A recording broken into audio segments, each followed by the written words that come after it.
그 시간이 조금 남았으니까 바로 그 본진도의 국토계획법부터 한번 좀 보시겠습니다. 자, 제가 우리 첫 강의니까 어려운 거 안 하고요. 자, 가급적이면 용어풀이식으로 진행을 하겠습니다. 용어풀이. 그러니까 우리 처음에 이제 공법은 굉장히 좀 까다로운 과목인데 일단 용어를 모르니까 까다롭다고 느껴요. 지금 제가 좀 전에 얘기한 공부법의 포인트가 뭐예요? 공부법이라고 뭘 잘 배웠는데 예, 선택을 해서 집중을 해서 공부를 해야 된다는 거예요. 그래서 어떤 일정 기간은 그 과목만 하겠다. 그리고 집중해서 공부를 할 때는 요 계획표를 만들고 계획표를 매일매일 지켜라. 이게 포인트입니다. 근데 그게 쉽지가 않은 거예요. 집에 가서 이렇게 동그라미 계획표 세우시면 돼요. 시간 정해가지고 이렇게 그렇게 시작 마시고 계획표를 세우시고 중간에 여러분들이 하루 정도 이렇게 여유 있게 지킬 수 있는 계획표를 세우셔야 됩니다. 계획표대로 했는데 나는 수업이 점수가 안 된다. 그러면 저를 찾아오세요 개인적으로. 그럼 제가 개인 지도로 어떻게 해볼 테니까. 자, 그 다음에 거기 20페이지 보시면 이제 국토계획법부터 들어가는데 이 국토계획법의 전체적인 체계를 한번 좀 볼까요? 자, 국토의 계획 및 자, 이용에 관한 법률 이렇게 나갑니다.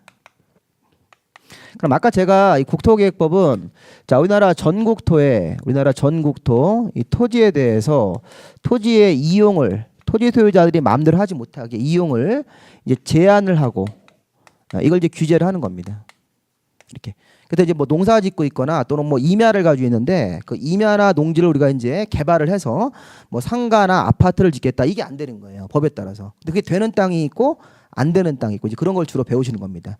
근데 문제는 뭐냐면 이 법 제목을 잘 보시면 보세요. 자, 우리나라 토지에 대해서 이용을 제한할 때는 여기 보니까 계획이라는 게 먼저 있습니까? 계획이 있죠? 이 계획에다가 기본적으로 이렇게 세 가지를 쓸 건데 그리고 바로 그림을 보시면 됩니다. 여러분. 따로 메모하지 마시고 그림에 보시면 국토계획법에 선계획이라는 파트가 있습니까? 네, 그리고 후개발 이렇게 구성이 되어 있어요. 선계획 파트, 후개발 파트, 그 다음에 토지거래 규제라는 파트가 있어요. 여기 이제 세 파트로 구성이 되어 있습니다. 자, 우선 자, 우리나라 국토에 대해서 행정청이 자, 선계획이라고 그래가지고 자, 우선 계획을 수립해 준다. 근데 그 계획의 이름 좀 한번 보세요. 자, 계획의 이름이 세 가지가 있습니다. 자, 그럼 이게 세 가지가 처음에 광역 도시계획이라는 게 있어요. 자, 요 계획이 일단 제일 상위적 위치예요. 제일 높은 계획입니다. 자, 이게 뭔지는 좀 더 설명이 들어갈 겁니다. 자, 그 다음에 도시 기본계획이라는 게 있습니까? 있어요. 도시 기본계획. 자, 이게 원래 정확한 표현은 도시 군 기본계획인데 그냥 관행적으로 도시 기본계획이라는 말도 써요. 잠깐 우리 페이지를 옆에 페이지로 가보시면요. 그 21페이지 보시면 도시 군 기본계획 네모 3번, 네모 4번에 도시 군 관리계획 이렇게 나옵니까 표현이? 네, 그러면 지금 도시 군 기본계획인데 도시 군이라는 표현을 관행적으로 뭐라고 쓴다? 도시 이렇게 쓰는 거예요. 도시. 그러면 도시 기본계획이 되겠죠? 네, 그다음에 도시 군 관리 계획도 그냥 통상적으로 도시 관리 계획 이렇게 한다고요. 도시 군 관리 계획 그러면 이제 발음도 어렵고 이렇게 하니까. 그럼 좌우지간 광역 도시 계획이 먼저 나오고 그다음에 도시 기본 계획이라는 게 나오고 이 두 가지 계획이 잘 보세요. 여기. 광역 도시 계획에 부합하게 그다음에 도시 기본 계획의 지침을 받아서 자, 도시 관리 계획이라는 것을 행정관청이 다시 한번 수립을 하게 돼 있다는 거예요. 자, 일단 우리 공부할 거는 일단 계획이 몇 개 있어요? 세 가지가 있으니까 이름부터 한번 보시라고요. 광역 도시계획. 광역은 좀 넓은 지역을 대상으로 이렇게 하는 겁니다. 그다음에 도시기본계획은 각자 도시에다가 어떤 계획을 만들어준다고 생각하시면 돼요. 도시기본계획, 도시관리계획. 자, 이 중에서 제일 높은 계획이 무슨 계획이다? 광역도시계획이죠? 그럼 이제 이런 거 배울 거예요. 광역도시계획의 내용하고 도시기본계획의 내용이 서로 다르면 뭐가 우선한다? 광역도시계획이 우선한다. 이게 시험 문제였었어요. 뭐 이런 거 하나씩 파악을 해나가는 겁니다. 근데 좀 중요한 건 이거예요. 이 계획을 행정관청이 왜 만드는 거예요? 이 계획을 우리 국민들의 토지를 규제하기 위해서. 한마디로 계획은요 이렇게 얘기합니다. 이 계획이라는 게 세 가지가 자, 이게 규제의 수단이에요. 수단.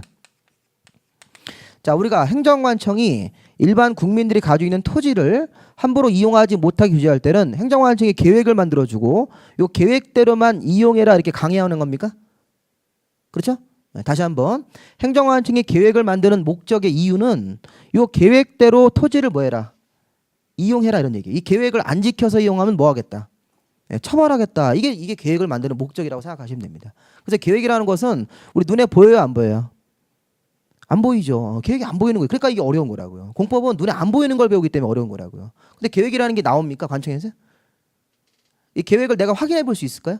야, 내 땅에 어떤 계획이 나와 있는지를 내가 확인할 수 있어요? 그럼 그거 어떻게 확인하시겠어요? 중개업을 할 때 그거 확인을 해야죠. 그게 바로 이 행정관 요즘 이제 인터넷으로도 이제 열람할 수 있는데 이런 게 있어요. 토지 이용 계획 확인서라는 게 있다고요. 토지 이용 계획 확인서, 토지 이용 계획 확인원 이런 말을 쓴다고요. 그러니까 이런 걸 이제 인터넷으로 떼보든지 또는 열람도 할 수 있습니다. 무료로.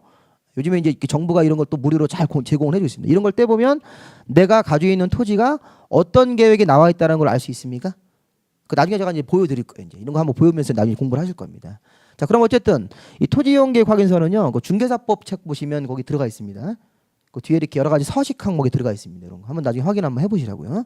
자, 그러면 행정관청이 이렇게 계획을 만들어서 먼저 우리나라 국토 토지에 대해서 각종 계획을 만들어준다. 그럼 우리 국민들은요, 계획을 잘 지켜야 됩니까? 안 지켜야 됩니까? 지켜야 되죠. 그러니까 보시면 옆에 후개발. 자, 후개발이라는 게 뭐예요? 자, 계획을 만든 다음에 계획에 맞게 개발 행위를 하라는 거죠. 야, 내 땅에다가 건물 짓고 싶다. 또는 이렇게 땅을 갖다가 뭐 다른 목적으로 바꾸고 싶다 그러면 이게 우리가 개발이란 말을 쓰는데, 자, 계획이 만들어지고 나면 그 다음에 이제 후 개발이라는 걸 해야 됩니다. 계획 만든 다음에. 그럼 우리 난개발이 뭐예요? 난개발. 계획도 아직 안 나왔는데 뭐부터 하면?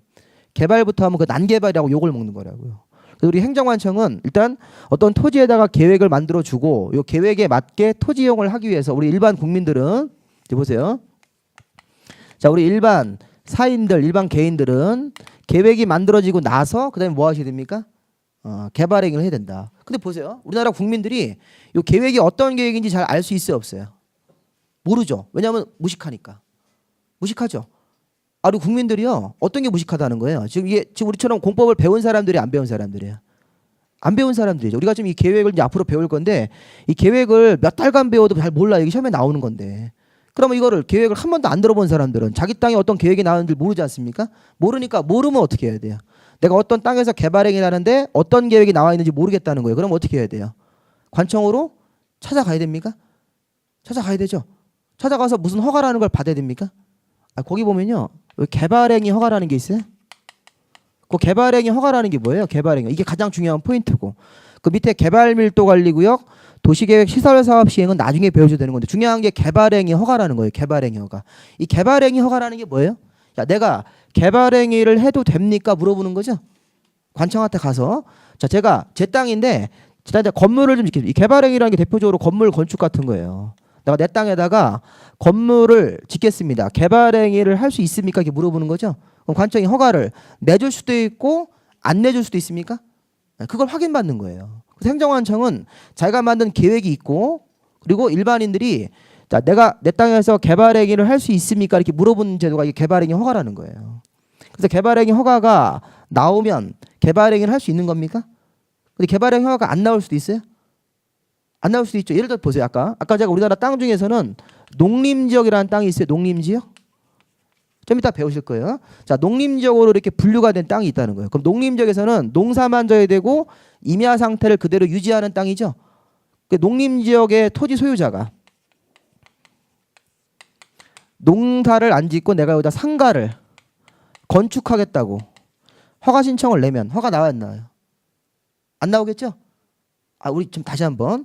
농림지역이라고 지정된 땅은 행정관청이 뭐 하라는 거예요? 목적이.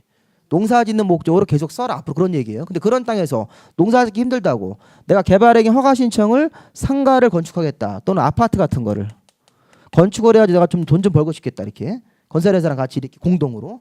그럼 이런 행위를 하겠다고 허가 신청을 내면 허가가 나와요? 안 나와요? 당연히 안 나오겠죠. 안 나오면 개발행위를 하면 돼요? 안 돼요? 안 되는데. 근데 이런 개발행위 허가라는 걸 안 받았는데도 또는 불허가 받았는데 개발행위를 하는 사람들이 있어요. 그러면 3년 이하의 징역 3천만 원 벌금이 되는 거라고요. 지금 법의 구조가 그렇게 돼 있죠. 그러니까 우리는 지금 행정관청이 계획을 만들었다. 그러면 계획에 맞는 개발행위를 하면 허가가 나와야 안 나와요? 나오고. 그러면 이제 개발행위를 정상적으로 하는 거고. 개발행위가 이 계획 같은 거야. 이 계획이 이런 농림지역 같은 게 다 계획이라고요. 계획 안에 농림지역으로 지정된 게 다 있으니까 이런 계획에 안 맞는 개발행위라면 무슨 행위가 나온다? 이건 불허가 처리가 나옵니다. 그러면 허가를 못 받았으니까 개발 행위를 할 수 있다 없다. 없다. 이렇게 끝나버리는 거예요. 이런 걸 배우는 겁니다. 국토기획법 내에서. 하나 더 마지막으로 자, 이렇게 선계획하고 그다음에 후개발을 배우고 나서 이제 마지막으로 이런 게 있습니다. 우리나라는 토지를 잘 보세요. 토지를 이용하는데 지금 제한이 있습니까? 지금 이용이죠. 내가 이 땅에다가 건물 같은 걸 짓고 싶다. 근데 이게 못 짓는다는 얘기지 않습니까? 그 이용 규제인데 근데 하나 더 보세요. 이용 말고 거래 규제도 있을까요? 거래? 거래가 뭐예요? 거래. 내가 토지를 팔고 싶은데 못 파는 경우도 있다는 거예요. 그게 바로 토지거래 허가구역. 거기 보시면 토지거래 규제라는 게 하나 더 있습니까? 여기 보시면 선계획 후개발하고 또 뭐가 있습니까? 토지 거래 규제. 자, 우리나라에서 저 강원도 평창에 우리 강원도 평창에 좀 있으면 이제 동계올림픽 하지 않습니까? 몇 년 뒤에. 근데 평창이 동계올림픽 개최하기 전에 미리 거기를 토지거래 허가구역으로 묶었어요. 자, 보세요. 이거 허가가 하나 더 나왔네요. 자, 토지 거래해도 됩니까? 토지를 매매할 수 있습니까? 미리 뭐 받는데요? 허가받는 그런 구역이 있다. 이거는 개발 행위를 해도 됩니까? 건물 져도 됩니까? 이렇게 물어보는 거고, 요거는 토지를 매매할 수 있습니까? 이렇게 물어보는 거죠. 이런 것도 하나 더 있네. 그러니까 우리나라는 토지에 대해서 어떤 투기가 현재 있거나 막 단기간에 막 사고 팔고 막 이런 사람들이 막 있거나 아니면 투기가 생길 우려가 있으면 그 지역을 토지거래 허가구역이라는 거로 정할 수 있습니까? 그럼 이 허가는 무슨 허가예요? 토지를 거래할 수 있는지 매매계약서 쓰기 전에 미리 물어보는 거. 관청 가서. 요 개발행위 허가는 건물을 줄 수 있는지 물어보는 겁니까? 이렇게 두 가지 허가가 있네. 이게 가장 핵심 주제가 되는 거예요. 그래서 국토계획법은 선계획 배우고 후개발로 개발행위 허가라는 걸 배우고 마지막으로 뭘 배우시면 돼요? 토지거래 허가. 이렇게 배우면 이게 가장 핵심적인 거를 배운다고 생각하시면 돼요. 그럼 끝났네 오늘 국토계획법. 그죠? 집에 가시면 되겠네. 그죠? 그러니까 이렇게 공부를 시작하는 거예요. 이게 큰 줄기를 잡고 이제 하나씩 하나씩 우리가 이제 보실 겁니다. 자, 우리 좀 전에 봤던 내용은 국토계획법의 전체적인 흐름을 그냥 간단하게 우리가 지금 보신 겁니다. 이렇게 계획을 먼저 만들고 그다음에 어떤 개발행위 허가라는 걸 받아서 우리 일반 국민들이 개발행위를 할 수 있고 또 어떤 특정 지역에서는 토지거래 허가구역이라는 걸 정해서 토지 거래를 마음대로 못하게 이제 규제를 할 수가 있습니다. 이렇게. 사실 이제 이게 토지거래 허가 이런 거는 이게 이제 이게 어떻게 보면 사회주의 국가 이런 데서 있는 거예요. 이런 게 이제 우선 자본주의 국가에서는 이런 제도가 없습니다. 이게 토지를 거래하는 거를 규제한다. 그럼 이건 지금 소유권의 침해죠. 우리 민법에서 토지 소유권이라는 걸 배우시면 소유권은 사용할 수 있는 권능, 수익할 수 있는 권능, 처분할 수 있는 권능도 인정을 하는 거죠. 근데 우리 중국이 이렇게 토지가 다 이게 국유 아닙니까? 국유? 토지 북한도 그렇고 그런 데서는 토지는 국유하고 이제 경작권만 뭐 농지 같은 경우는 경작권 뭐 기타 다른 토지는 이용권만 이렇게 주는 거죠. 그런 걸 거래할 수가 있다고요. 실제로 그것도 이제 토지를 이제 어떻게 보면 이용권을 거래하는 거니까. 근데 우리나라는 자본주의 국가면서도 토지에 대한 이런 처분권을 규제하겠다는 거예요. 미리 관청한테 허가를 받아야지만 이 토지를 매매할 수 있다는 겁니다. 그래서 이제 매도인 이름하고 매수인 이름하고 집어넣어가지고 그 사람들이 거래하는 게 투기인지 아닌지를 보셔야 됩니다. 기준에 맞으면. 기준에 맞으면 허가, 안 나오면 불허가. 이렇게 되는 거. 우리 예전에 그 강호동 씨가 이 토지거래 허가구역 되기 전에 토지를 취득했잖아요. 평창에. 그래가지고 한번 이렇게 구설에 올랐죠. 그런 것도 있고 그래서 보면 이제 우리가 그 연예인들도 이제 이걸 피해갈 수 없습니다. 그래서 우리 강호동 씨도 이렇게 연예인이니까 이렇게 무슨 뭐 증권회사 이런 데서 좋은 투자 정보를 많이 받을 거 아니에요. 그래서 평창에 좀 있으면 이제 동계올림픽 개최지가 거의 뭐 확실하니까 미리 좀 땅을 사두면 땅에 대한 개발 이익을 얻을 수 있겠다 이렇게. 그럼 이제 그래서 이제 투자한 거 아닙니까? 그랬다가 이제 그게 이제 공론화되고. 근데 우리나라가 땅에 대해서 이렇게 투자를 했다가 돈 벌면 이거 이제 굉장히 이제 욕을 먹는데 이게 사실 나쁜 행위입니까? 자본주의 국가에서? 이거 자본이득이라고 그러죠. 그 땅이 예를 들어 보세요. 아까 제가 농림지역이라는 땅은 농사짓고 또 이렇게 임야 상태를 그대로 보존을 해야 되는 땅이에요. 성격 자체가. 이건 보존을 해야 된다고요. 그럼 땅값은 어때요? 굉장히 싸겠죠. 이게 농사져야 전라도에 농사짓는 땅 같은 거 뭐 평당 해봐야 뭐 2만 원, 3만 원 이렇게밖에 안 할 거라고요. 근데 농림지역 땅이 이게 여기 이제 용도 지역이라고 하는데 이게 다른 거로 바꿀 수도 있습니까? 농림지역이요. 예를 들어서 여기가 무슨 뭐 관광지 같은 거로 개발될 수 있어요? 농림지역에서 농사 짓는데 온천이 팍 터졌어요. 온천이. 농사를 막 짓고 있는데 연락에 농사 짓고 있는데 뭐가 팍 터지니까 이게 온천이에요. 그러니까 온천이면 농사 져야 돼요? 아니면 온천으로 개발해야 돼요? 온천으로 개발해야 되죠. 그럼 개발 같은 거 하려면 여기가 상업지역으로 바뀐다고 이렇게. 이 행정관청 이런 건 바꿔줘요. 거기 이제 그런 여건이 갖춰졌으니까 상업지역으로 이런 건 이제 바꿔줍니다. 그럼 땅값이 어떻게 돼요? 굉장히 비싸게 올라가는 거죠. 그러면 예를 들어서 평당 한 5만 원밖에 안 되던 땅이 하루아침에 이게 상업적으로 바뀌어가지고 이게 막 평당 한 100만 원씩 되는 거예요. 그럼 엄청나게 큰 이득을 얻죠. 그러면 이득을 얻었으면 세금을 내야 돼, 안 내야 돼요? 내야 되는 거죠. 이렇게 올라간 만큼 이걸 이제 팔아서 내가 이제 현금화가 되면 당연히 이익을 내야 되는 거죠. 세금을 내야 되는 거죠. 그럼 여기서 얻는 이익 같은 경우 우리가 뭐라 그래요? 자본 이득이에요. 이게 노동을 해가지고 얻는 이득이에요. 노동을 해서 얻는 이득이 이건 아니죠. 내가 자본을 투자해가지고 땅값이 이제 어떤 여건이 맞아서 이게 올라가가지고 얻는 이득이니까. 그럼 이런 거는 불로소득입니까? 이걸 불로소득이니까 이걸 국가가 다 회수를 해가야 돼요?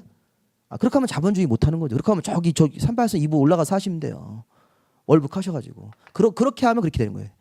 근데 우리나라는 자본주의 국가니까 이런 걸 인정하고 대신 뭘 내시면 돼요.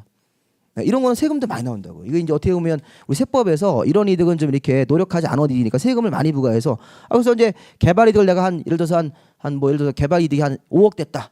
그럼 5억 중에서 한 몇 억 정도는 세금을 내야 된다고. 한 1억 정도는 세금을 내고 나머지 3억 원은 이제 본인이 갖는 거예요. 그게 우리 뭐라 그래요? 자본 이득. 그럼 이런 걸 우리 부동산 중개업할 때 이런 거를 해야 돼요, 안 해야 돼요? 이런 땅을 이제 중개해가지고. 근데 지금 뭐 이제 온천이란 예를 들었지만 아니면 여기가 관광지로 개발될 수 있습니까? 우리 평창이었죠. 평창이 옛날에 농림지역 땅인데 그 동계올림픽을 개최하면 거기다 콘도도 짓고 체육시설도 만들어야 되는 거죠. 그럼 거기가 상업적으로 바꿔지는 거라고요. 이렇게. 그럼 이런 걸 미리 이런 거는 이제 인위적인 어떤 원인에서 아까처럼 이렇게 자연적인 여건 같은 온천 같은 거로 개발될 수도 있고 아니면 뭐 동계올림픽 같은 그런 어떤 행사 이런 거로 이제 이게 바뀔 수도 있지 않습니까? 그럼 이런 거를 미리 좀 이렇게 정보를 얻어서 땅을 사뒀다가 이렇게 땅값이 올라가면 이걸 파는 거 이런 거 해야 돼, 안 해야 돼요? 해야죠. 아까 돈 벌자 그랬지 않습니까? 그죠? 그러니까 이런 거에 대해서 뭐 옳고 그러냐 이런 거 따지지 마시고 그렇게 따지려고 하면 저기 하시지 마시고 저 참여연대 가셔가지고 시민봉사단 활동하시면 돼요. 그런 거 하지 마시고 우리는 자격증 따서 이런 땅들 찾아가지고 돈 벌고 아파트 같은 거 좀 이렇게 싸게 형성돼 있으면 사가지고 그런 거 중개해서 우리 손님들한테 돈 벌게 해주시고 수수료 많이 받고 이거 하려고 우리 배운 거 아닙니까? 그렇게 접근하자고 우리가. 자, 그럼 여기 하나씩 이제 보시는데 자 우선 이 선계획을 배우는데 국토계획법의 1장 좀 보세요. 1장. 자 1장을 이렇게 보니까 그 처음에 우리가 이 1장에서는 자 1절이죠. 1절. 이제 거기 1절의 용어 정리를 이렇게 보시면 이게 시험에 나오는 주제가 일단 국토계획법에서는 어떤 용어들이 쭉 나오니까 용어를 정리를 해놓으셔야 됩니다. 자 시험에서도 다음 중 국토계획법에서 사용되는 용어로 틀린 것 이렇게 시험 문제가 나올 겁니다. 그럼 제가 이제 문제를 하면서 설명을 하면 제가 문제도 한번 이렇게 설명을 해드리겠습니다. 자 우선 처음에 1절에서는 용어가 시험에 나오는 주제다. 자 처음에 광역도시계획부터 먼저 배우네요. 자 광역도시계획은 광역계획권의 장기발전 방향 중요한 포인트가 광역계획권입니다. 광역계획권. 그럼 이제 광역계획권이 뭐냐 이렇게 접근을 해야 됩니다. 자 광역도시계획은 자 광역 자 계획권의 장기적인 발전의 방향을 제시하는 계획이다. 자 발전 방향은 미래에 대한 청사진을 제시한다는 거예요. 자 근데 중요한 건 이겁니다. 시험 문제에서 이렇게 나왔어요. 광역 계획권을 광역시라고 바꿨어요. 광역시. 광역시의 장기적인 발전 방향을 제시하는 계획이 광역도시 계획이다. 틀렸죠? 광역시 그러면 안 되죠. 자 그러면 적어보세요. 자 광역계획권이 뭐냐면 2개 이상 도시가 묶여 있으면 거기가 광역계획권이 되는 거예요. 2개 이상 도시가 묶여 있다. 자 눈에 안 보이지만 이렇게 묶여 있다고 생각을 하셔야 돼요. 머릿속으로 2개 이상 도시가 묶여 있다. 근데 우리 도시가 어디예요? 도시. 자 우리 저기 공법을 배울 때 도시라는 개념은 아까 우리 다시 한번 행정주체 한번 써볼게요. 행정단위. 자 우리나라에는 국토교통부라는 데가 있습니까? 아까 국토교통부 장관이 붙으면 뭐라고 그래요? 행정청. 행정청. 그럼 국토부 장관 아예 쓸게요. 이렇게. 행정청 중에 국토교통부 장관. 국토교통부 장관은 이제 국가행정단위가 되는 거죠. 행정단위. 거기 이제 장. 자 그러면 국토교통부 장관 밑에는 특별시장이 있고 광역시장이 있고 누가 있었습니까? 아까 우리 세종시 같이 특별자치시장 그다음에 특별자치도 이거 왜 만들어가지고 진짜 힘들게 그다음에 그냥 도가 있는 거죠 이렇게.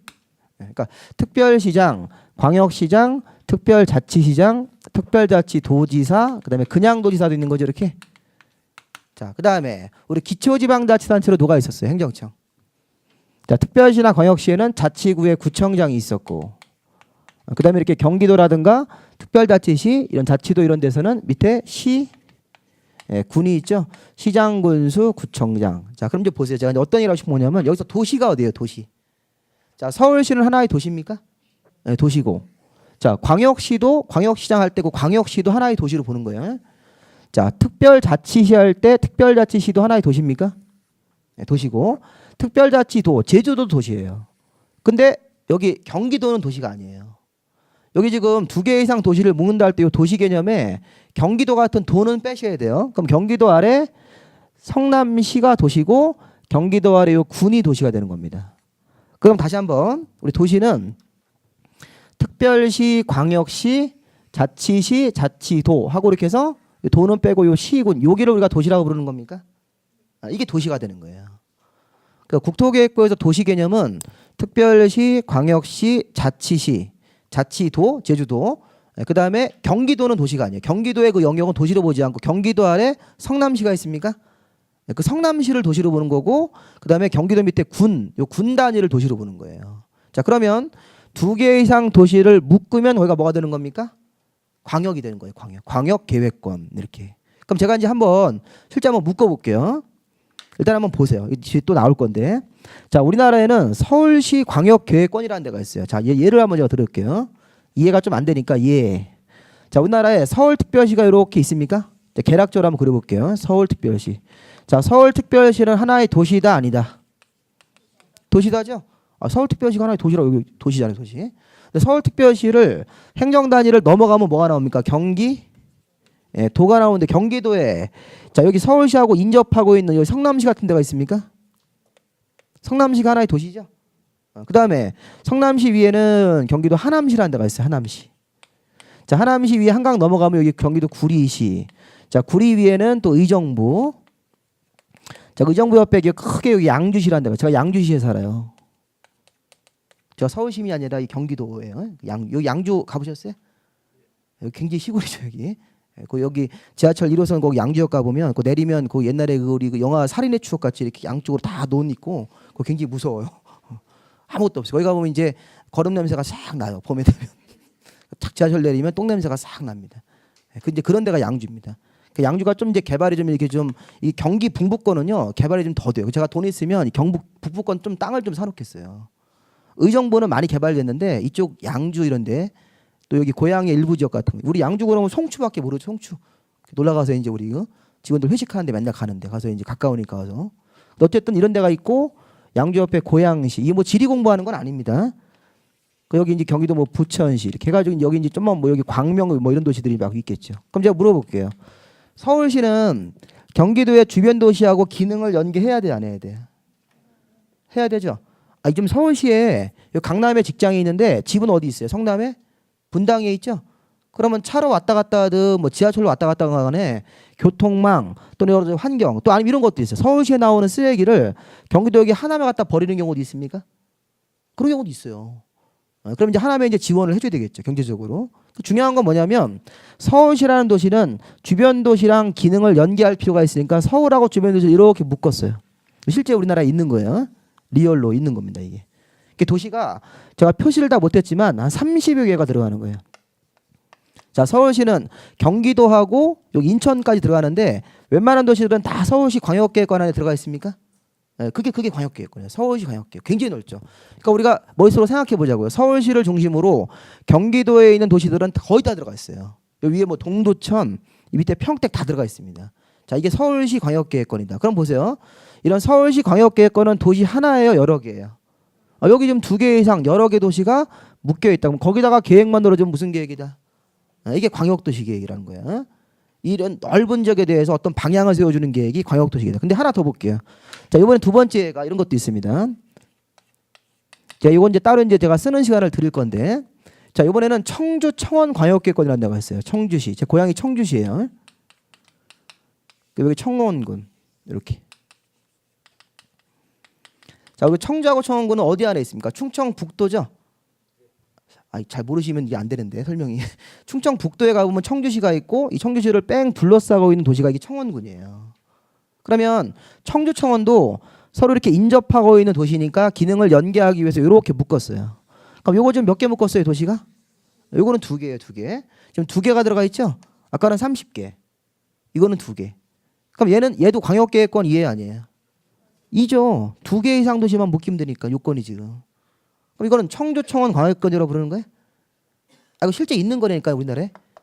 그러니까 중개업할 때 이런 것도 좀 알아두세요. 청주, 예, 청원, 뭐라 불러요? 광역 계획권. 이게 정식 명칭이에요. 얘는 뭐라고 부를까요? 서울시를 중심으로 30개를 다 쓸 수 없으니까 뭐라고? 서울시, 이건 광역계획권 이렇게. 자, 그러면 제가 이제 하고 싶은 얘기가 이거예요. 광역계획권 우리나라 이렇게 스타일이 2가지 스타일이 있는 거예요. 자, 어떤 게 정확하게 중요할 거는 결국은 이겁니다. 이거 서울시 광역계획권은 서울시하고 경기도에 걸치는 거죠. 제가 여기다 한번 써볼게요. 잘 보십시오.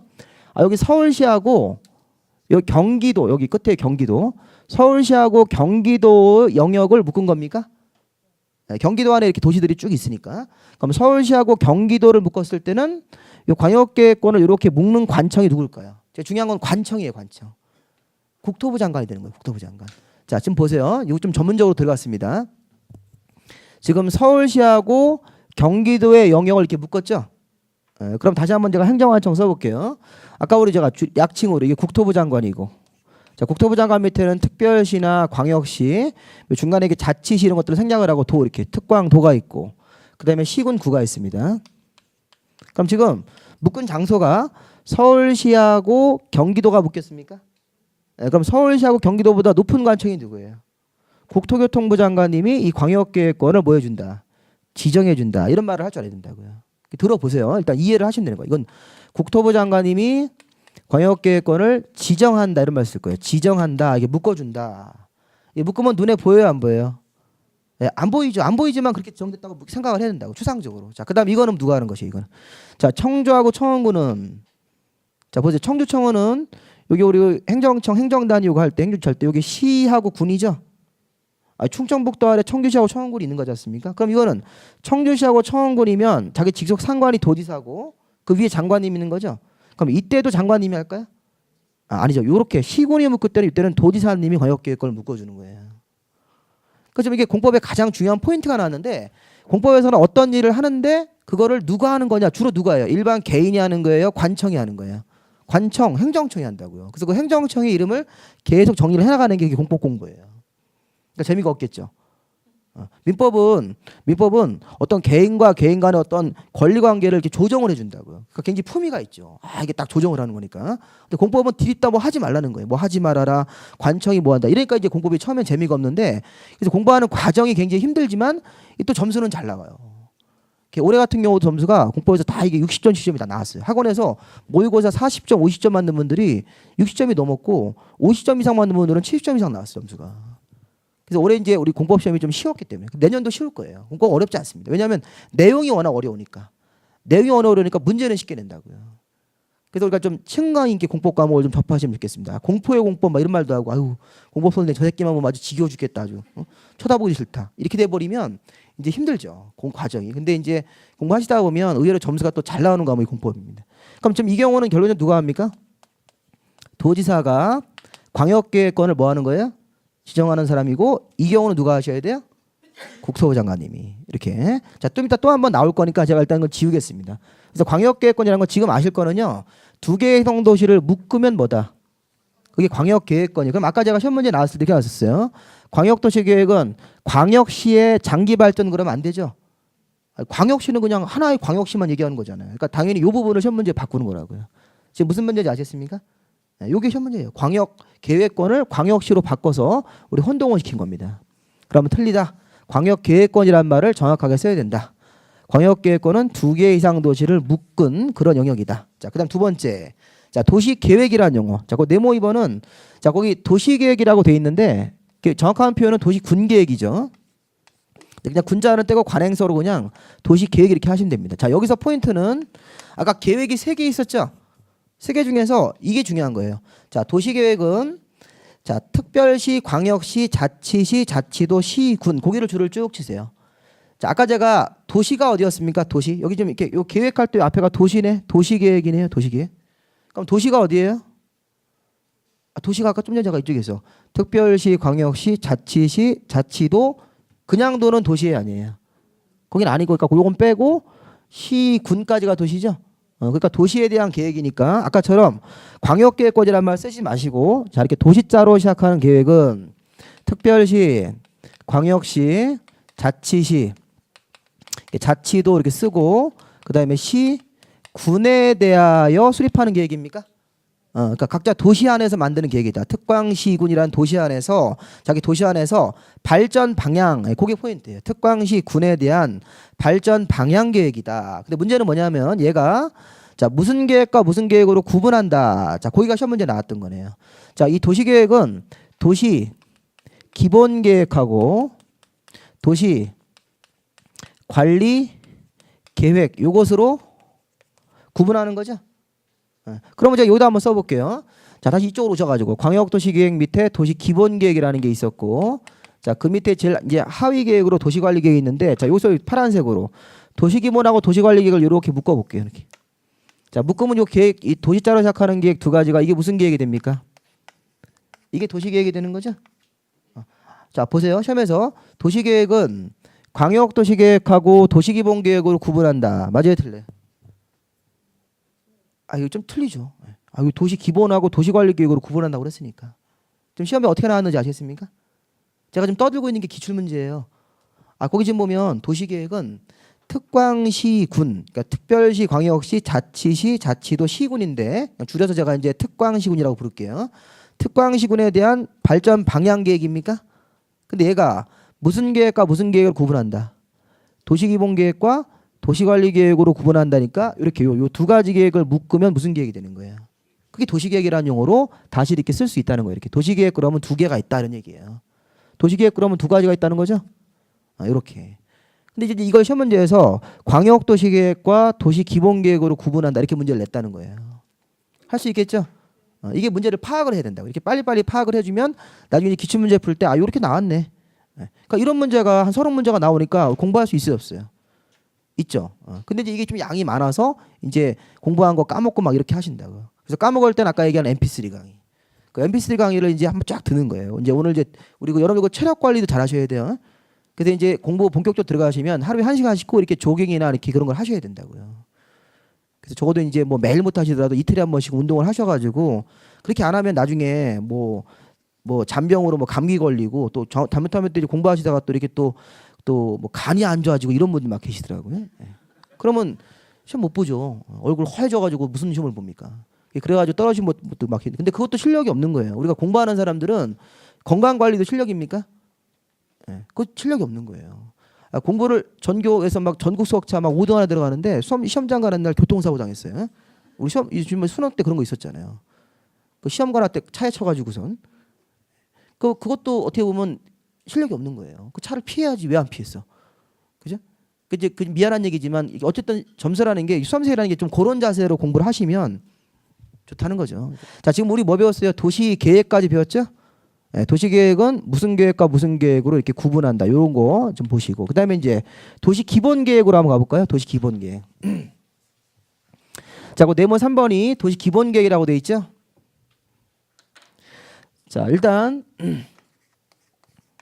이 도시 기본 계획은 자 이것도 지금 도시자로 시작하는 계획입니까? 그럼 광역이 아니라 이제 뭐라고 해야 되냐면 도시자로 시작하는 거니까 이것도 마찬가지로 특별시, 광역시, 그다음에 자치시, 자치도, 시, 군. 자 요런 지역에 특광시군 안에서 자기 도시에 대해서 장기적인 발전 방향을 세워주는 일단 종합계획이다. 뭐 이런 식인데 가장 중요한 건 이거예요. 자 이것도 특광시 군에 대한 장기 발전 방향. 아까 제가 광역계획권의 장기 발전이면 뭐였었어요? 광역도시계획. 광역계획권으로 이렇게 2개 이상 도시를 묶어서 그 묶은 넓은 지역에 대해서 장기적인 방향을 세워주면 무슨 계획이고? 광역도시계획이고. 그 다음에 각자 도시별로 서울이면 서울시 안에서 인천광역시면 광역시 안에서 그리고 이제 경기도 성남시면 성남시 안에서 군이면 군 안에서 이 도시별로도 장기 계획이 나오는 겁니까? 나오는 거죠. 근데 중요한 건 시험에서 자 도시기본계획은 어떤 계획의 지침이 됩니까? 어떤 계획의 지침이 된다. 이게 이제 시험 문제 나왔던 거예요. 자 도시기본계획은 자기보다 상위 계획인 광역도시계획에 지침을 주는 거죠. 말이 돼요, 안 돼요? 안 되는 거죠. 도시기본계획은 자기보다 하위 계획인 도시 관리 계획에 우리 그런 거 한번 좀 신경 써 보세요. 자, 시험에서 도시 기본 계획은 특광 시군에 대한 장기 발전 방향을 제시하는 종합 계획인데 거기서 바꿀 게 없어요. 시험 문제에서. 자, 그 뒷부분 도시 관리 계획 수립에 지침이 됩니까? 광역 도시 계획 수립에 지침이 됩니까? 도시 관리 계획 수립에 지침이다. 그래서 오늘은 이제 그 계획에 이렇게 서열 같은 것만 아셔도 우리 성공하신 거예요. 자, 이제 마지막으로 이제 4번 도시 관리 계획. 자, 이게 이제 제일 중요한 겁니다. 이 도시 관리 계획 만나면 시험 문제에서 매번 나오는 부분이니까 좀 집중을 해서 보셔야 됩니다. 이 도시관리 계획이 오늘 배우는 것 중에 가장 중요한 거예요. 자, 이 도시관리 계획은 자, 이것도 도시니까 보세요. 도시면 똑같이 어디입니까? 자, 계획을 만드는 장소는 특광 시군이죠. 이렇게. 자, 근데 이거 보세요. 특광 시군을 개발하고 정비하고 보존하기 위하여 거기까지만 줄 치세요. 자, 특광시군을 개발 정비 보존하기 위하여 만드는 계획이다. 그 뒤에 토지 이용 교통 환경 같은 거는 분야이기 때문에 안 중요한 말이에요. 그 여러 가지 분야가 있는데 그런 건 안 중요하고 중요한 건 이겁니다. 자, 특광시군이라는 도시를 실제 개발도 하고 낡은 데가 있으면 정비도 하고 환경적으로 가치가 있는 곳은 보존도 하기 위한 이건 일종의 실행 계획이다. 이런 말 하고 싶은 거예요. 실행 계획이다. 우리가 실행이라고 이렇게 쓰세요. 자, 이거는 장기적인 방향 제시하는 계획이에요. 구체적으로 실행하는 계획이에요. 구체적으로 실행하는 계획이다. 우리 학교 다닐 때 교장 선생님은 장기적인 방향을 지시하는 선생님이에요. 구체적인 계획을 지시하는 선생님이에요. 교장 선생님은 방향 지시만 하는 분이죠. 근데 그 교장 선생님이 자기 역할을 잊고 아침에 1시간씩 얘기를 하죠. 교장 선생님이 아침에 교단에 올라가가지고 몇 반에 누구 휴지 주소라 이렇게 하면 돼야 안 돼요. 그럼 안 되는 거죠. 우리 학교 청소를 열심히 하자 하고 내려가는 거죠. 장기적인 방향 제시니까. 근데 이제 그러면 장기적인 방향 제시를 했으면 구체적인 계획이 나와야 됩니까? 그런 건 학교에서 교장 선생님의 지시를 받아가지고 담임 선생님이 와서 우리 학교 안에 이제 그 교실 안에 들어가가지고 이제 개별 애들한테 어떤 일을 해라 이렇게 지시하는 거 아닙니까? 똑같은 거예요, 개념이. 계획도 장기적인 계획이 나옵니까? 자, 미래에 대한 청사진은 무슨 계획이에요? 도시 기본 계획이나 광역 도시 계획으로 미래에 대한 장기 방향이 나오고 이걸 구체적으로 실행에 옮겨야 됩니까? 그러니까 근데 우리가 이런 걸 좀 눈에 보지를 못했다 한 번도. 그러니까 이게 어려운 거라고요. 그럼 구체적으로 실행을 어떻게 하는 거냐면 중요한 게 이거예요. 또 하나 중요한 거. 자, 도시관리계획은 특광시군을 개발하고 정비하고 보존하는 계획인데, 자, 맨 끝에 다음의 계획이라고 되어 있습니까? 자, 이게 이제 제일 중요한 거예요. 다음의 계획이 5가지가 있다. 자, 이걸 우리가 도시관리계획의 5가지의 내용이라고 그래요. 아니면 종류란 말도 쓰는데, 자, 도시관리계획은 몇 가지가 있다? 5가지 내용으로 도시관리계획이라는 게 수립이 되는 거예요. 그래서 이렇게 얘기하시면 돼요. 1번 도시관리계획, 자, 2번 도시관리계획, 3번, 4번, 5번 도시관리계획이다. 이렇게. 자, 그리고 자, 우리가 도시관리계획은 이제 이런 말을 쓸 거예요. 결정이라는 말 쓸 거예요. 결정. 도시관리계획은 이거 수립을 해서 최종적으로 확정을 하는 거를 결정이라는 말 써요. 결정. 잠깐 보세요. 1번 도시관리계획이 결정되면 이 표현을 정확하게 써야 됩니다. 자, 1번 도시관리계획 결정되면 뭐가 되는 겁니까? 용도, 지역이나 용도 지구라는 제도가 땅 위에 지정되는 겁니까? 다시 한번. 1번 도시관리계획 결정되면 구체적으로 자, 땅 위에, 토지 위에 용도, 지역 제도나 자, 용도, 지구라는 거. 자, 오늘 요거를 이제 알고 가셔야 돼요. 자, 우리 공법에서는 자, 용도, 지역 제도가 가장 기본이에요. 아까 제가 농림지역 그랬었죠? 농림지역이 용도지역이 하나예요.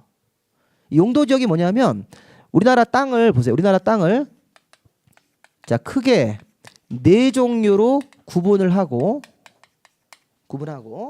자, 이거를 3분을 하면 자, 21종류로 다시 이걸 구분을 하는 거예요. 자, 조금 어렵게 느껴지는데 자, 일단 우리나라 땅을 4종류로 나눕니까? 이게 용도지역을 정하는 거예요. 용도지역을 일단 지정 먼저 해야 됩니다. 이 지구는 지역 다음에 하는 거니까 좀 이따 배우시고. 자, 제가 우리 그 교재에서요. 거기 지금 네모 3으로 잠깐 페이지를 뒤쪽으로 이동하셔가지고 어디를 잠깐 보시냐면 24페이지 좀 보세요. 자, 24페이지에 보면 거기 보면 이제 그 한 페이지 전체가 다 이렇게 표로 되어 있지 않습니까? 우리 요거를 이제 외우라는 건 아니고 이제 이해를 하시면 돼요. 이해를 이게. 자, 일단 거기 맨 위에 거기 그 회색으로 용도지역이라고 되어 있습니까? 옆에는 지정 목적이라고 되어 있고요. 그럼 그 용도지역의 이름 좀 한번 보세요. 용도지역이라는 데가 보면 도시지역이라는 데가 맨 왼쪽에 있고 그 밑에가 관리지역이라는 데가 있습니까? 그다음 페이지를 넘어가서 농림지역하고 자연환경보전지역이 있었죠. 아까 제가 농사만 져야 되는 땅이 무슨 지역이에요? 그게 농림지역이라고요. 자연환경 같은 거를 보존하기 위해서 개발을 못하고 현재 자연환경을 그대로 유지를 해야 되는 게 자연환경 보전지역이죠. 옆에 설명은 좀 다르지만 느낌은 좀 그 느낌이라고요. 그러면 도시지역은 어떤 땅이에요? 도시지역은 개발할 수 있는 땅입니까? 그러니까 제가 그 도시지역이라고 지정되어 있으면 이거 좋은 거예요. 이게 법적으로 도시지역으로 지정되면 여기서 주택도 지을 수 있고 상가도 지을 수 있고 이게 가능하다는 거예요. 그러면 그 이렇게 생각을 하면 되겠죠. 개념을 잡으실 때, 머릿속에 개념 잡으실 때, 자 우리나라 땅이 어떤 땅이 이렇게 있었다. 그럼 땅 중에서 보세요. 이 땅을 전체로 도시지역으로 안 하고, 자 여기서 이 부분만 도시지역이다 이렇게. 여기는 도시지역으로 행정관청이 용도지역이라는 걸 정할 수 있습니까? 자 지금 용도지역 하고 있는 거예요. 보세요. 지금 땅에다가 용도지역이라는 것을 이렇게 지정한다는 게 땅을 이렇게 나눈다는 거예요. 여기는 도시지역으로 써라. 여기는 관리지역으로 써라. 자 이쪽 지역은 농림지역이다. 여기는 자연환경 보전지역이라고 뭐 한 겁니까? 용도지역을 지정을 해준 거죠. 누가 한 거예요? 이런 짓에서 누가 한 거예요? 땅 주인이 한 거예요? 아니죠. 아까 행정청이 도시관리계획이라는 걸 결정을 한 겁니까? 결정을. 그래서 여기서 자 여기는 도시관리계획 결정해서 도시지역으로 했고 여기는 도시관리계획 결정을 해가지고 무슨 지역으로 했어요? 관리지역으로 정한 거고 여기는 도시관리계획 결정을 해가지고 농림으로 한 거고 여기는 뭐 한 거예요? 자연환경보전지역으로 용도지역을 정한 거예요. 그러니까 우리는 지금 이거 결론이에요. 도시관리계획을 결정을 하면 용도지역이라는 데가 지정되는 겁니까? 지정되는 거죠? 그래서 우리가 보세요. 이런 거 생각해 보자고요. 자 서해안에 간척 사업을 해요. 바다를 이렇게 막아가지고 육지를 만들었다고요. 그러면 바닷물이 육지로 이렇게 바뀌었죠? 그럼 그 육지에다가 제일 먼저 할 일이 뭐예요? 이 매립지를 뭐로 쓸 거예요? 매립지에다 아파트를 지을 거다. 그러면 용도지역을 뭘 해줄까요? 매립을 했으면 매립의 목적이 있겠죠? 그럼 매립지에다가 아파트 지을 거면 무슨 지역으로 해줘요? 용도지역 중에서 무슨 지역으로? 도시지역으로 해주는 거예요. 근데 그 매립지에다가 농사를 짓겠다 이렇게 할 수 있습니까? 그럼 무슨 지역으로 하는 게 좋겠어요? 농림지역으로 행정관청에다 지정을 해주는 거예요. 그게 바로 도시관리계획 결정이라고요. 근데 문제는 보세요. 이게 도시지역이 이제 갈라져요. 도시지역이 거기 보세요. 1종 전용, 2종 전용, 1, 2, 3종 일반 주거. 지금 어디입니까? 24페이지 보고 있어요. 24페이지 계속. 거기서 도시지역이 1, 2종 전용 주거, 1, 2, 3종 일반 주거, 준주거지라는 데가 있습니까? 거기까지 이렇게 묶으세요. 자, 이게 도시지역이 주거지역으로 일단 세분이 되는 거고. 자, 그다음에 그 밑에 중심상업, 일반상업, 근린상업, 유통상업이라고 되어 있습니까? 그 네 개를 묶어가지고 상업지역이라고 써요. 상업지역. 이 상업지역이라는 용도다. 그 다음에 또 밑으로 내려가시면 전용공업지역, 일반공업지역, 준공업지역 있습니까? 그 세 개를 묶어가지고 옆에다 있을까요? 공업지역. 그 다음에 그 밑에 보존녹지나 생산녹지나 자연녹지는 끝에가 다 녹지지역으로 끝납니까?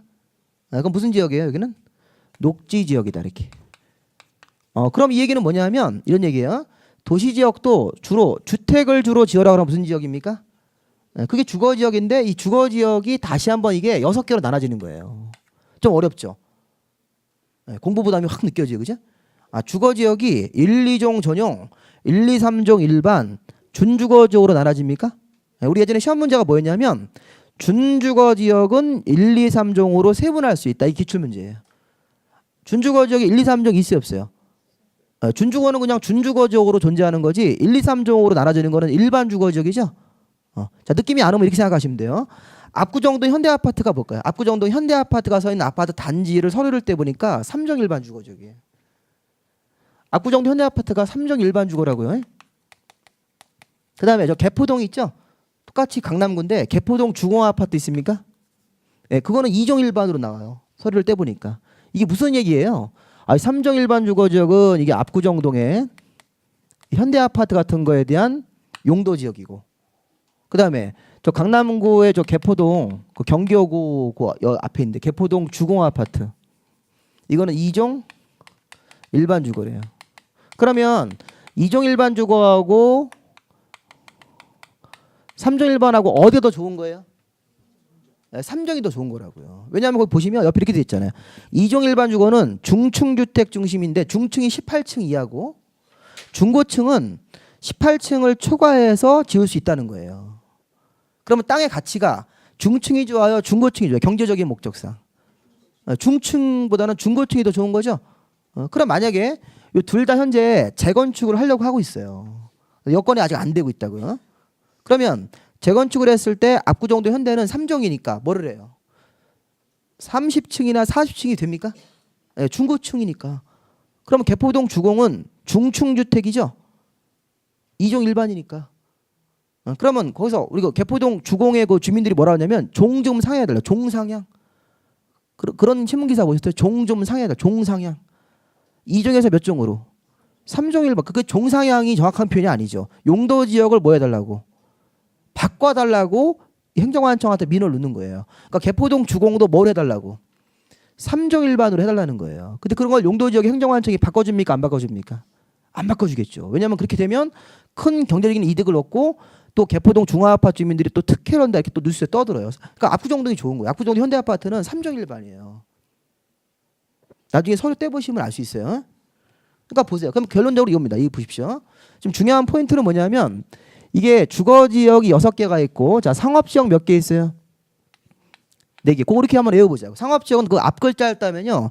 중일 근유입니까?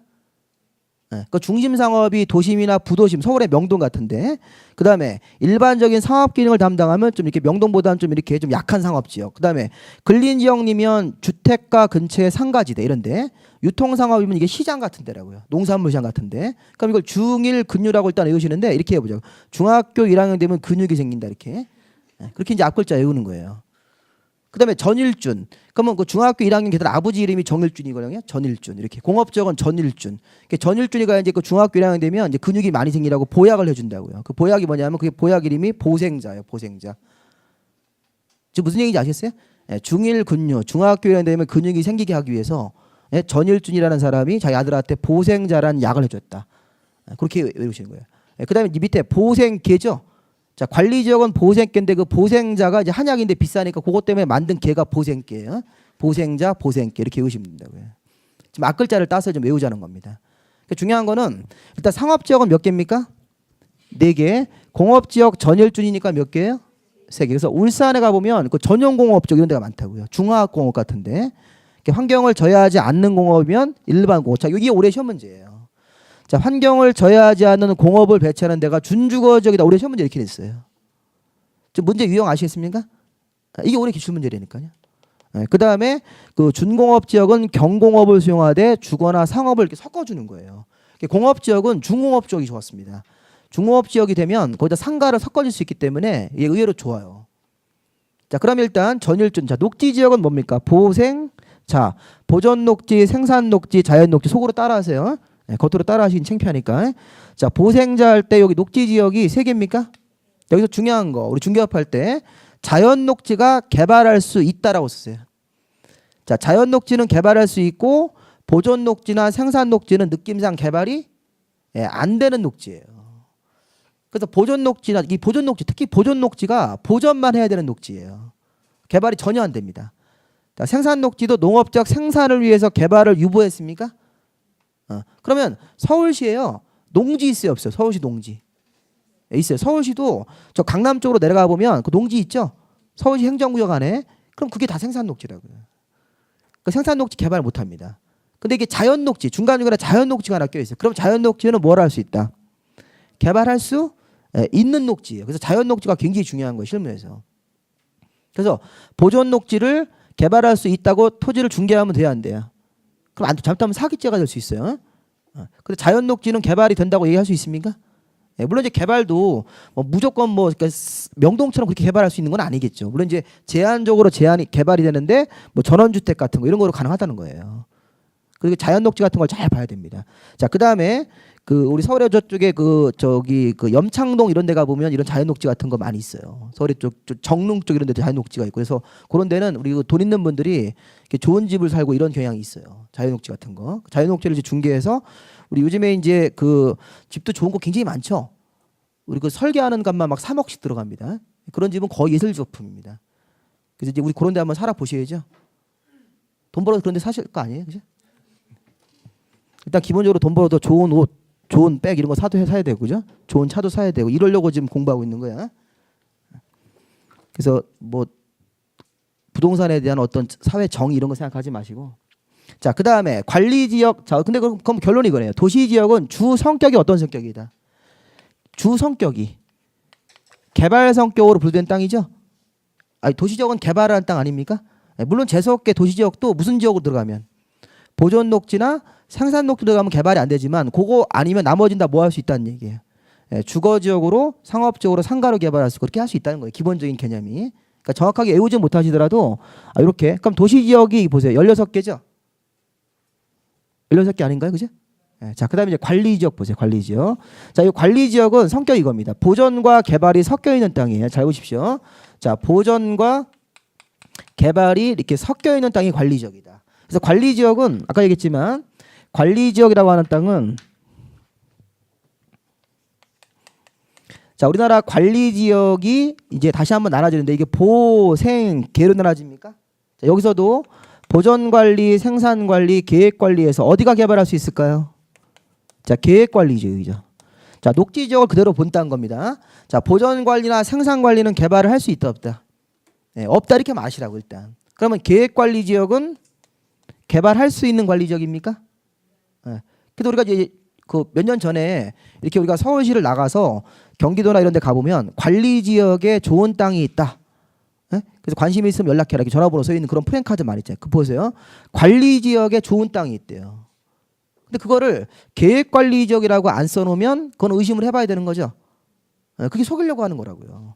그냥 관리 지역 쓰면 관리 지역은 이 세 가지를 이렇게 한 번에 부르는 용어잖아요. 그럼 보전 관리나 생산 관리 같은 경우는 개발이 돼야 안 돼요. 개발이 안 되는 관리 지역이고. 그럼 계획 관리 지역으로 분류가 되어 있으면 개발할 수 있는 관리 지역이 됩니까? 그럼 거기다가 프랭카드에다가 계획 관리라고 쓰는 사람이 있어야 되는데 그냥 관리 지역이라고 쓴다. 그럼 그런 거는 대부분 다 뭐예요? 90%가 이런 생산 관리나 보존 관리를 팔아먹으려고 하는 수작이라고요. 아셨어요? 우리 그런 것만 알아도 우리 그런 거 가지고 사기 안 당하잖아요. 얼마 막 뉴스에 막 그 피수첩 같은 데 보도돼가지고선 관리 지역 땅을 막 사기쳐가지고 개발도 안 되는 땅을 샀다. 그런 거 어떻게 사기쳐야 돼요? 사기치는 거 되게 쉬워요. 연예인들 한 명 세워놓고요. 그 전원주택 하나 줘가지고 거기서 사진 한 장 찍고 이렇게 어깨동무하고 이런 거야. 근데 그게 그 땅이 아니라니까요. 다른 땅에 있는 전원주택을 사진 찍고 거기라고 속이는 거예요. 그래서 손님들이 이제 오는 날은 가건물 하나 줘요. 그런 다음에 걔들 가면 다 철거해버리고. 그렇게 해가지고 속여가지고 투자를 받는 거예요. 여기가 원래 보전관리지역이면 무슨 뭐 전원주택 같은 게 돼야 안 돼요. 안 되는데 그걸 진대니까요. 임시로. 그래서 이제 어떤 날짜 잡아가지고 투자자들을 모집하고 연예인들 불러가지고 이렇게 해요. 그런 다음에 걔들 가면 다 철거해버리고. 행정관청이 단속을 못하죠. 이렇게 언제 할지 모르니까. 그럼 그런 다음에 투자자들 돈 받고 나서 딱 잠적해버린다고요. 제가 또 한번 사기쳐볼까요? 저기 주식 살 때요. 투자할 때 이렇게 우리 저 증권회사 이런 데 가보면 나한테 돈 맡기면 내가 돈을 벌어주겠다 그거 아닙니까?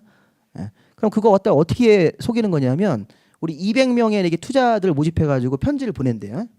증권에 있는 그 사기칠 때. 그럼 보세요. 100명한테는 내일 주식값이 올라간다. 그다음에 나머지 100명한테는 떨어진다 이렇게 보낸대요. 편지를. 그러면 200명 중에 100명은 무조건 맞죠. 무슨 말인지 아시죠? 그럼 100명은 맞는 거예요. 그러면 내일 만약에 주식값이 올라갔으면 떨어졌다고 편지 보낸 애들한테는 뭐예요? 걔들은 이제 다 이놈 무슨 헛소리하고 이야기해가지고 걔네들 떨어져. 그럼 나머지 100명 나머지 걔를 한 번 맞췄죠 제가. 그럼 그 100명을 또 50명씩 쪼개가지고 또 편지를 두 번째 보낸다고요. 그럼 50명은 또 맞죠. 내일 주식값은 올라가더니 떨어가지 둘 중에 하나일 거 아닙니까? 그럼 두 번째 보낸 50명한테는 얘는 두 번 맞춘 거죠 제 얘기가. 그럼 또 50명 맞추면 25명으로 나눠가지고 세 번째 편지를 보내요. 그럼 25명은 세 번째 제가 맞춘 거죠. 맞추잖아요, 그죠? 계속 지금 제가 내일 주식값을 지금 맞추고 있는 거 아니에요, 지금. 그런 다음에 마지막으로 25명을 또 13명으로 쪼개가지고 또 보내고. 그렇게 해서 5번만 맞추면 제 말을 무조건 믿는다니까요. 그럼 저한테 돈 맡기죠. 가지고 도망가면 되죠. 이게 가장 기본적인 사기치는 거예요. 그러니까 이게 투자 같은 거 할 때 그런 식으로 계속 해요. 자문을. 내일 주식값이 올라갈 것 같습니다. 어떤 회사 주식이 내일 올라갑니다. 그러면 올라가든지 떨어가든지 둘 중에 하나일 거 아니에요. 그거를 이렇게 인원수를 이렇게 반씩해가지고 쪼개서 보낸 다음에 그렇게 사기를 치니까 사기치기 쉬운 거죠. 별거 다 배우지, 그렇죠? 그러니까 부동산도 그런 경우가 많으니까 그런 거 사기 안 당하려고 그러면 용어를 알아야죠. 아까 녹지에서는 어떤 녹지 사야 돼요? 자연 녹지 사야 되고, 관리 지역에서는 계획 관리 지역을 사시면 된다. 그다음에 이제 마지막으로 보세요. 농림 지역하고 자연환경 보전 지역. 지금 제가 뭐 하고 있어요? 용도 지역 하고 있어요. 자, 용도 지역은 아까 제가 얘기했지만 크게는 도시관리, 농림, 자연인데 이게 세 분이 돼가지고 21종류까지 나눠지는 겁니다. 자, 결론적으로 보세요. 농림 지역하고 자연환경 보전 지역은 세분 현상은 있어요, 없어요? 없는 거죠? 농림 자연은 그냥 한 개씩으로 존재하는 거라고 이렇게. 그러면 관리 지역 3개, 도시 지역이 16개, 합하면 몇 개입니까? 여기 16개에다가 3개 더하면 19개, 20개, 21개네. 자, 우리나라 용도는 총 몇 개가 있습니까? 21가지가 있는 거예요. 그래서 우리나라 땅은 이렇게 필지별로, 그리고 저희 공시법 시간에 배우는 필지 개념이 있죠? 야, 내 땅이 요거 한 필지가 내 땅인데 요 필지가 용도 지역이 뭐다 이런 말을 할 줄 아셔야 돼요. 자, 내 땅은 준주거 지역이다 이렇게. 자, 요만큼이 어떤 11번지라는 한 필지는 자, 용도 지역이 준주거 지역이다 이렇게. 자, 이렇게 여기 12번지는 여기는 자연 녹지 지역이다 이렇게 할 수 있습니까? 네. 또 옆에 있는 땅은 농림 지역이다. 아, 너 재수없네. 농림 지역으로 들어가면 뭐 하셔야 돼요? 농지하고 임야 상태를 그대로 보존을 해야 돼서 이게 보존 목적이죠. 네. 자연환경 보존도 보존 목적이라고 생각하시면 되는 거니까. 이렇게 우리나라 용도 지역은 이렇게 필지별로 이렇게 각각의 필지별로 이렇게 용도 지역 명칭이 하나가 들어가 있어요. 2개 이상이 들어가 있어요. 지금 무슨 얘기를 하고 있는 거예요? 아, 용도 지역이 하나만 들어가야죠. 다시 한번. 자, 우리나라 땅은 이렇게 필지별로 용도 지역이 하나씩 들어가 있습니까? 아, 여기 요 11번지 요 필지는 준주거 지역 목적으로 써라 이렇게. 여기 옆에 13번지는 무슨 지역으로 써라. 네, 그럼 여기서 땅의 가치가 틀려지는 거죠. 아, 준주거 지역이면요 아까 주거 기능을 위주로 일부 상가를 줄 수 있습니까? 그러니까 거기다가 주택도 짓고 상가 줄 수 있다는 거예요. 그러니까 땅의 가치가 높겠죠. 수익이 많이 나오니까. 근데 여기 농림지역이나 옆에 자연환경보전지역이면 어떻게 하셔야 돼요? 예, 농사 짓는 목적이나 임야 상태를 그대로 보존하고 농사 짓는 목적 또는 임업 관련 그런 사업만 할 수 있는 거죠. 이런 거. 자연환경 보전지역이 제일 안 좋은 거죠. 자연환경 보전을 위해서 아무런 개발도 못한다 이렇게 생각하시면 됩니다. 이게. 그러니까 자연환경을 훼손하는 행위는 못하는 거예요. 이게 자연환경 보전. 그러니까 이게 우리나라에서 자연환경 보전 지역 한 면적으로 따졌을 때 한 10만 평이 있다. 근데 서울의 명동 100평하고 이 차이가 큰 거죠. 아, 서울의 명동 100평 있는 거하고 자연환경 보전 지역하고 이거하고 완전 차이가 틀린 거예요. 그러니까 면적은 훨씬 이게 자연환경 보전 지역에 10만 평이 훨씬 크더라도 이게 땅의 가치가 명동 같은 땅이 훨씬 더 가치가 높죠. 아, 이 자연환경 보전 지역은 땅값이 평당 뭐 10,000원, 20,000원 이래요. 개발이 안 되니까. 그러니까 우리나라는 이런 것도 한번 생각을 해야 된다고. 우리나라가 이렇게 통계 발표할 때 우리나라 땅 가진 사람들 중에서 뭐 상위 10%가 우리나라 전국토 50% 갖고 있다. 이런 거 하면요. 토지 분배가 한쪽으로 많이 이렇게 돼 있는 거예요. 토지가 이렇게 어떤 특정인들한테 많이 가 있는 거예요. 아니면 이게 공평하게 분배가 돼 있는 거예요. 요즘에 그런 통계가 나오더라고요. 우리나라 상위 10%가 인구수로 상위 10%가 우리나라 땅을 60%를 갖고 있대요. 그럼 이게 토지가 한쪽으로 편중돼 있는 겁니까? 그렇게 생각하면 안 되죠. 그 사람들이 대부분 다 농업인이라니까요. 10% 가진 사람들이 대부분 농업인들이에요. 농업인들. 농업인들이면 뭐예요? 농지를 갖고 있는 거죠? 아니 임야를 갖고 있는 거라고요. 그러면 농업인이나 임업인들이 가지고 있는 것들이 면적이 굉장히 크겠죠. 아, 농지는 지금 뭐 몇만 평 이렇게 갖고 있잖아요. 몇 헥타르로 나간다고요. 지금 무슨 말인지 아셨어요? 그러니까 그게 통계의 오류라고. 통계를 이렇게 속이는 거예요, 그게. 그러니까 어떻게 보면 우리나라 땅이 다 똑같은 상업적이 아니잖아요. 그렇게 상업적이라고 한다면 그거는 문제가 있죠. 또 특정인들이 많이 가지고 있어요. 근데 대부분 보면 농지를 갖고 있는 거야, 농지. 그러니까 경제적으로 땅을 뭐 10만 평 갖고 있어도 얼마 재산 가치가 없는 겁니까? 네, 그런 거죠. 서울에 명동 100평 가진 사람들이 훨씬 더 재산 가치가 높은 거니까. 그런 걸 보면서 얘기를 봐야 된다고요. 그러니까 우리가 이제 그런 이 부동산 문제를 좀 좌파적으로 이렇게 자꾸 이렇게 왜곡하는 사람들이 그런 얘기를 하는 거라고요. 통계를 잘 분석을 하셔야 됩니다. 이 얘기는 좀 할 얘기가 아닌데 어쨌든. 자, 어쨌든 우리 본질은 중요한 건 이겁니다. 다시 한번 보세요. 자, 용도 지역이라는 것을 땅에다가 지정을 했습니까? 그게 바로 뭐 한 거냐면 각 필지별로 이 21가지 명칭 중에 하나씩 이렇게 정해주는 거예요. 여기는 준주거지로 써라. 여기는 자연녹지로 써라. 근데 그렇게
피해가 굉장히 크죠. 인명 피해도 크고 재산 피해도 크다고요. 그럼 이제 보세요. 여기 재래시장인 유통상업적에다가 지구 중에서 방화지구라는 걸 정할 수 있습니까? 필요하니까. 화재를 예방하기 위해서. 자, 방화지구라는 걸 좀 씌운 거예요. 필요가 없으면 안 씌우고. 자, 여기 유통상업적에다가 이렇게 제가 빨간색으로 뭘 씌운 거예요? 방화지구를 제가 씌웠어요. 이렇게. 그럼 이건 지역 위에다가 뭘 씌운 거예요? 지구를 씌운 거죠? 여기가 이게 그러면 보세요. 방화지구라는 게 들어가면요. 기존의 유통상업적에서 상가를 지을 때 이 상가의 자재를 불연재료를 쓰셔야 돼요. 불연재료. 그럼 불연재료 쓰고 또 화재에 견딜 수 있는 내화 구조를 해야 된다. 그러면 불연재료나 내화 구조가 아닐 때보다 건축비가 어떻게 됩니까? 더 상승을 하는 거죠. 그러면 규제가 강화된 거예요, 완화가 된 거예요? 유통상업 지역에서 상가 지을 수 있는 재래시장이 방화지구라는 게 들어가면 기존의 상가를 지을 때 규제가 더 뭐가 된 겁니까? 강화가 된 거네 이렇게. 그러니까 상가를 짓긴 짓는데 상가 재료를 불에 안 타는 재료를 써라 이렇게. 그러면 건축비가 더 올라가죠. 간판을 달더라도요. 이 방화지구가 들어가면요. 간판이 원래 한 100만 원이면 다는데 150만 원이 든다고요. 똑같은 모양인데 색깔도. 왜? 재료를 무슨 재료 써야 되니까. 불연재료를 써야 되기 때문에. 그러면 규제가 여기 땅 그 소유자 입장에서는 강화가 되는 거죠. 이런 식으로 더 추가적으로 규제를 더 할 수 있다는 거예요. 아니면 여기가 유통상업적인데 여기 공항이 있어요. 공항이 있으면 여기 상업적에서 상가를 높이 지으면 돼야 안 돼요. 안 되면 거기 고도지구. 고도지구라는 게 이런 말이 있어요. 맨 끝에 건물의 최저와 최고 한도를 규제한다고 돼 있습니까? 고도지구는요. 최고 너무 높이 지으면 안 된다. 최저도 있어요. 너무 낮게 지으면 안 되는 거예요. 그러니까 이런 고도지구라는 걸 필요하면 더 씌울 수도 있고. 그래서 경우에 따라서는 어떤 이제 경관이 잘 보호되어 있으면 그 경관을 그대로 유지하기 위해서 경관지구, 미관지구, 고도지구, 방화지구, 방제지구. 우리 방제지구라는 데가 상습 침수구역입니다. 방제지구 같은 경우에는 건물 지을 때 재해를 예방할 수 있는 시설을 추가적으로 만들어야 됩니까? 그럼 돈이 더 드네? 그 규제가 강화되는 거라고요. 그래서 이 지구라는 게 결론적으로 뭐냐면 지역 위에다가 보세요. 지역 위에다가 추가적으로 더 씌우는 제도가 무슨 지구입니까? 용도 지구 제도다. 그래서 용도 지역을 먼저 이렇게 지정을 해서 우리가 토지를 구분을 해주고 추가적으로 규제를 뭐 하기 위해서 강화하기 위해서 또는 규제를 완화하기 위해서 뭐 할 수 있다. 이런 지구를 정할 수 있는데 이 지구의 명칭은 몇 종류? 10종류. 근데 그 이름은 그냥 보지 말자고요. 아까 우리 용도 지역 이름 가지고도 충격을 먹어가지고 용도 지역도 좀 이게 어려워 죽겠는데 지구를 또 해버리면 욕 나오는 거죠. 에이씨 하고서 이렇게 욕 나오는 거니까. 그래서 이제 그 지구는 나중에 이렇게 할 거예요. 지구는 그 앞글자를 따서 경미라는 여자가 고시를 봤다 이렇게 올 거예요. 그냥 앞글자로 이렇게 연습만 해볼게요. 경미가 고시를 보고 앞글자로. 그 다음에 이제 취개 술 먹고 취해서 개 됐다는 얘기예요. 그래서 이제 방방 뛰어다녔다. 방방특 이렇게 외우시는 거예요. 아까 중일군유랑 헷갈리죠. 중일군유 경미 막 이렇게 헷갈려 버리는 겁니다. 이제 이 공법은 이제 좀 외울 게 많으니까 이런 짓을 좀 하는데 이게 별로 좋은 방법은 아니에요. 근데 이제 이게 외워지긴 또 하더라고요. 그래서 우리 경미가 뭐예요? 경관지구, 미관지구, 고시. 우리 시험이 국가 자격고시 아닙니까? 고시, 고도지구와 시설보호지구. 봤다, 보고, 보존지구, 취락지구, 개발진흥지구. 그다음에 방화, 방제, 특정용. 여기 특정용도 제한지구가 뭐냐면 그 밑에 좀 보세요. 맨 밑에 특정용도 제한지구는 주거기능 보호를 위해서 청소년 보호를 위해서 청소년 유해 시설의 입지를 제한한다. 자, 우리 학교 근처에는 모텔이나 술집이 있으면 돼야 안 돼요? 안 되죠. 그런 데가 특정용도 제한지구가 들어가는 거예요. 그러니까 학교 옆에가 상업지역인데 상업지역이면 상가를 줘가지고 술집 같은 걸 원래 할 수가 있어요. 근데 거기가 뭐로 묶이면 특정용도 제한지구로 묶여버리면 그런 술집 같은 업종이 못 들어간다고요. 그럼 이제 상가를 줘가지고 뭐라 하셔야 돼요? 술집을 못하고 문방구 이런 걸 해야 되겠죠. 문방구 애들 500원짜리 딱지 팔고 이래야 된다고요. 이렇게. 그러니까 이게 특정용도 제한지구다. 특정용도 제한지구 들어가면 좋은 거예요, 안 좋은 거예요? 이것도 안 좋죠. 왜냐하면 이런 청소년 유해시설이 또 돈은 또 많이 번다고요. 근데 그런 걸 못 합니다. 이런 거 하고 싶은 사람이 못 하게 된다고요. 모텔 같은 거 이런 거 못 짓습니다. 그래서 이게 우리가 이제서 쭉 이렇게 용도지구의 명칭들 이렇게 한 번씩 구경을 하신 겁니다. 자, 그럼 이제 하나만 더 해볼게요. 시간 됐는데 여기 2번 도시관리계획 결정은 뭐냐면 2번 도시관리계획 좀 보세요. 2번 도시관리계획은 다시 이제 페이지를 이제 앞으로 이제 거기 뒤에 20페이지로 가보십시오. 21페이지에 자 2번 도시관리계획은 이렇게 되어 있습니다. 개발 제한구역, 도시자연공원구역, 시가와 조정구역, 수산자원 보호구역이라고 되어 있습니까? 자, 걔네들을 줄을 쭉 치고 이렇게 쓰세요. 거기다 이거 용어를 통일하기 위해서 용도, 구역이라고 썼어요. 용도 구역. 자, 용도 구역을 땅에다가 지정하거나 변경하는 것은 2번 도시관리계획으로 결정한다. 2번 도시관리계획으로 결정한다. 용도 구역은. 자, 우리 용도 구역은 몇 종류입니까? 4종류가 있네. 자, 4종류 몇 개 안 되니까 그냥 직접 쓴 거예요. 아까 용도 지역은 21종류죠. 그러니까 거기다 쓸 수가 없다고. 그러니까 용도 지역이란 말 쓰고 용도 지구도 10종류니까 다 쓸 수가 없으니까 그냥 용도 지구라고 쓰는 거야. 근데 용도 구역은 종류가 4종류니까 직접 거기다 써도 되죠. 근데 걔네들을 우리가 뭐라고 합니까? 용도 지역 지구와 유사하게 뭐라고? 용도 구역. 그럼 용도 구역도 보세요. 용도 지역 위에다가 구역이라는 걸 또 정하는 겁니까? 예를 들어서 보세요. 자, 여기가요. 자연 녹지예요. 자, 땅이 용도 지역상 자연 녹지 지역이면 개발할 수 있는 녹지 지역이죠. 그렇죠? 근데 여기 녹지 지역이 자연 녹지면 개발하려고 그랬는데 이 보세요. 노란색으로 여기다가 개발 제한 구역이라는 걸 씌운 거예요. 개발 제한 구역. 여기 빨간색이 지구는 없는데 여기 구역이라고 개발 제한. 근데 우리 그 개발 제한 구역이 뭐예요? 영어로 그린벨트죠. 개발을 전면적으로 뭐 한다? 제한한다. 그러면 건물 짓는 거, 땅 파는 거 다 금지시켜 버리는 거예요. 그러면 개발 제한 구역이면 자연 녹지 지역보다 요 노란색 개발 제한 구역이 더 센 거예요? 더 센 거죠. 용도 구역이 더 센 거예요. 용도 지역 목적보다 용도 구역 목적이 더 센 겁니다. 더 세기 때문에 자연 녹지 지역 개발할 수 있는 가능성을 없애볼 수 있습니까? 그래서 자연 녹지가 원래 개발할 수 있는데 자연 녹지 재수 없이 뭐가 들어오면 용도 구역 중에 개발 제한 구역 아니면 도시 자연공원 구역, 시가와 조정 구역 이런 거 들어오면 개발을 할 수 있게 된다. 개발을 다시 못 하게 된다. 못 하게 된다. 이렇게 또 토지 성격이 바뀌는 거라고요. 지금 무슨 말인지 대충 아시겠어요? 제가 무슨 아까도 했지만 외국어 하는 게 아니었습니까? 그러니까 지금 중요한 건 뭐냐면 이게 포인트예요. 용도 지역을 먼저 정하고 필요 없으면 지구나 구역을 안 정할 수도 있습니까? 그게 좋은 땅이에요. 용도 지역만 들어가 있는 게 좋은 땅이에요. 용도 지구나 이런 구역이 들어왔으면 이게 재수 없는 토지가 되는 거예요. 대부분 다 개발을 못하게 추가적으로 더 규제가 더 들어가 있는 겁니다. 개발하더라도 건물을 낮게 지거나 이렇게 들어가는 거라고요. 그러니까 우리는 지금 중요한 거는 지역, 지구, 구역이라는 걸 배운 거예요. 그리고 명칭이 21종류, 이거 10종류, 4종류인데 구경만 하시면 되겠습니다. 구경만 하시고.